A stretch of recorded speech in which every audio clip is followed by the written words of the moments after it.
Today, I want to talk about what personal values are from a behavioral economics lens.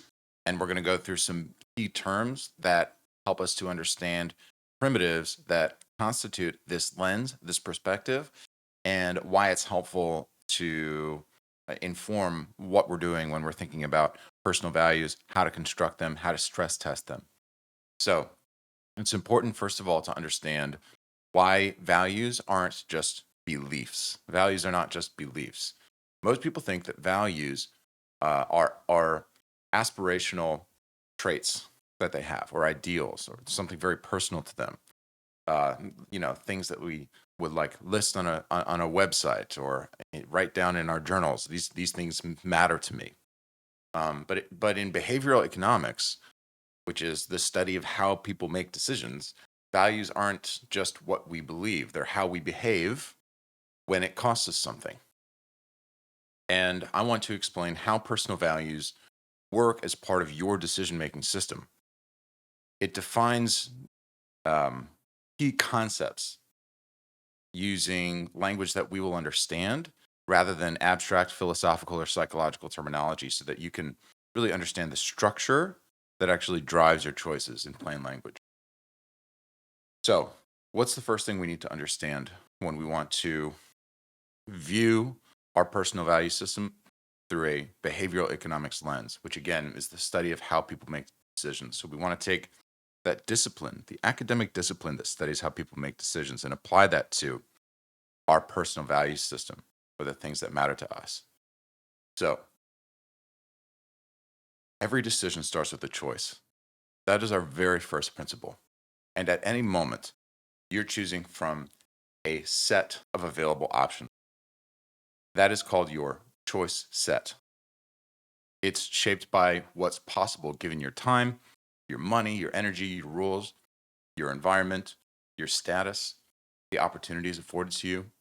And when you choose one thing over another thing, you're expressing a value. So we have a choice set, and then we bring a value to that choice set. A value is just a ranked preference. So A over B means that you prefer A to B, right? A is greater than B. And if B is greater than C, then logically A is greater than C. This is called transitivity. So I value A is greater than B, and B is greater than C. So A is greater than C. This is transitivity. It's the basic rule for consistent values. Also, values are personal. This is called subjective value. So what's valuable to you might be worthless to somebody else, given their situation and opportunities, right? So every decision starts with a choice. This choice happens in the context of a choice set. The decision is informed by your value. That value exists in a hierarchy of values, and that hierarchy of values is seated within your subjective point of view, which may or may not be shared by anybody else. So, number one, every decision starts with a choice. Number two, your brain scores options automatically. So we think of these decisions as things that we're making consciously, but and to a degree they're conscious. But you don't choose things randomly. You choose what seems best. But how does your brain decide what's best? Well, it uses a mental system called utility function. Now, a utility function is your internal scoreboard. So every option gets a number. And the higher the number, the better the number. And you may not see these numbers. You may not even know they're there. You're like, I don't have numbers in my head. You do. And you might not see these numbers visually in your mind's eye, but your brain has them, stores them, and acts on them. And each option also gets what's called a value coefficient, which is your brain's quick guess at how good that option is right now. Right? So it includes things like effort and risk and reward and time. So maybe you're optimizing for keeping your job and you want to show up on time and do good work, but then an emergency happens with a family member. So the absolute score, right, or the utility function of that score gets modified to include the actual value coefficient and gets re-ranked. So your brain scores things automatically based on the utility function, which is kind of the absolute score of any particular value, and the value coefficient, which translates that absolute value to your specific situation and provides a situational, contextual ranking of your values for the now, for this moment. And then number three, so number one was every decision starts with a choice. Number two, your brain scores options automatically. Number three, emotions are the output of value calculations. So, I might be saying all this, and you're like, dude, I promise you, I'm not doing that much math every day. I promise. And it's like, no. Well, you are, but you call that math emotion. You don't feel the number. You feel an emotion. So, right, desire, when you feel the emotion of desire, that means this has high value. When you feel the emotion of boredom, there's nothing valuable here. When you feel dread, this will go badly, the negative score. When you feel anxiety, you're like, this is an unclear value. It's a null value, right? Emotions translate numerically to this utility function and to this value coefficient. And emotions are not distractions from your value system. They're signals about your value system. They're your body's way of reporting your brain's value calculation. So emotions are the output of calculations. Number four, most of this happens without you knowing. So your brain makes most of these decisions subconsciously, outside your awareness. It considers past experiences and habits and efforts and outcomes and social rules and your environment.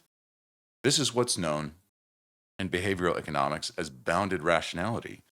You don't have time or brain power to weigh every option perfectly, so your system uses shortcuts, habits and feelings and gut reactions and instincts.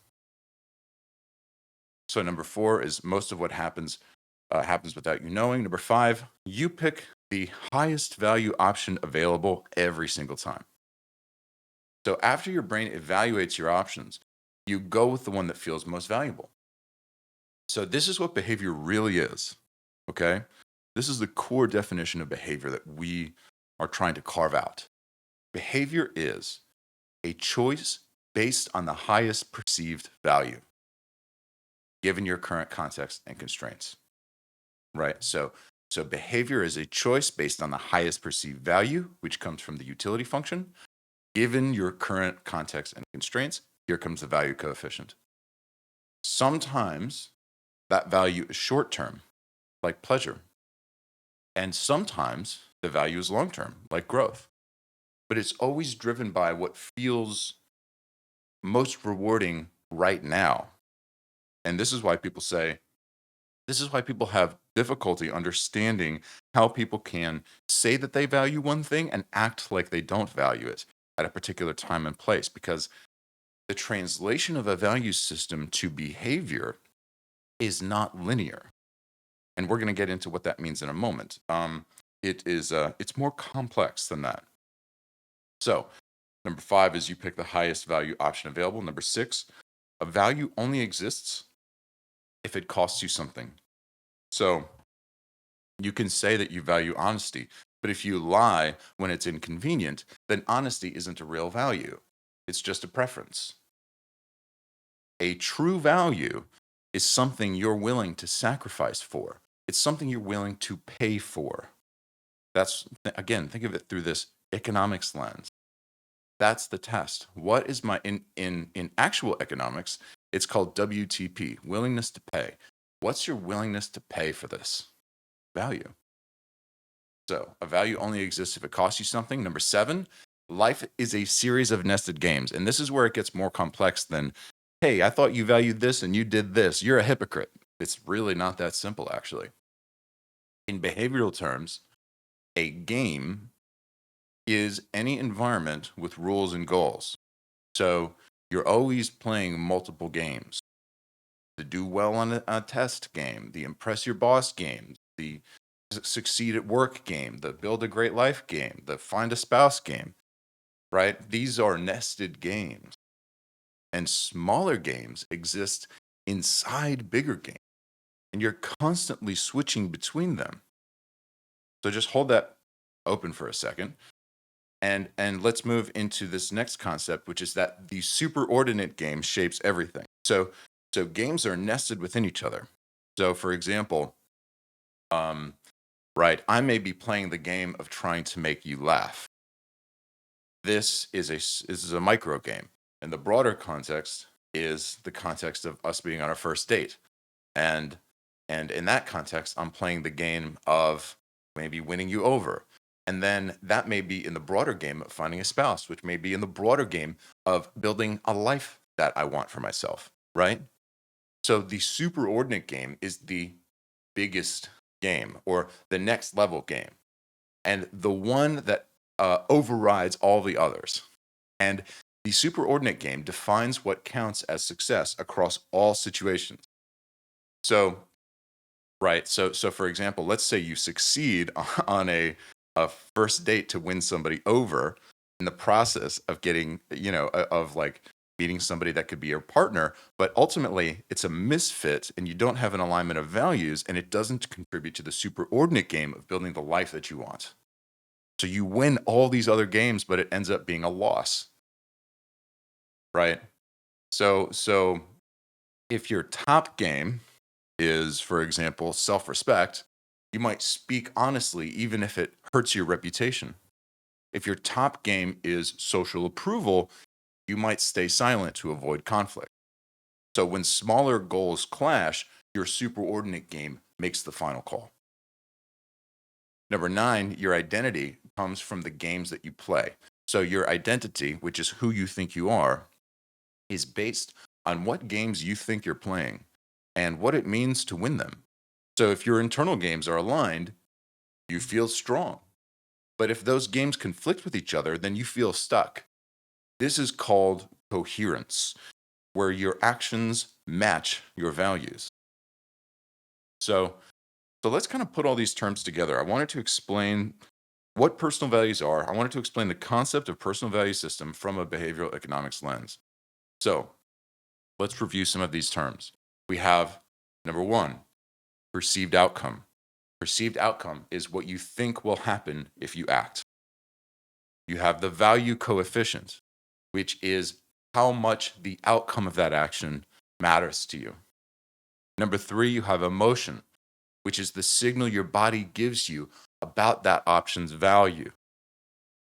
Number 4, you have subconscious computation. This is the hidden system that scores every option. That's the utility function.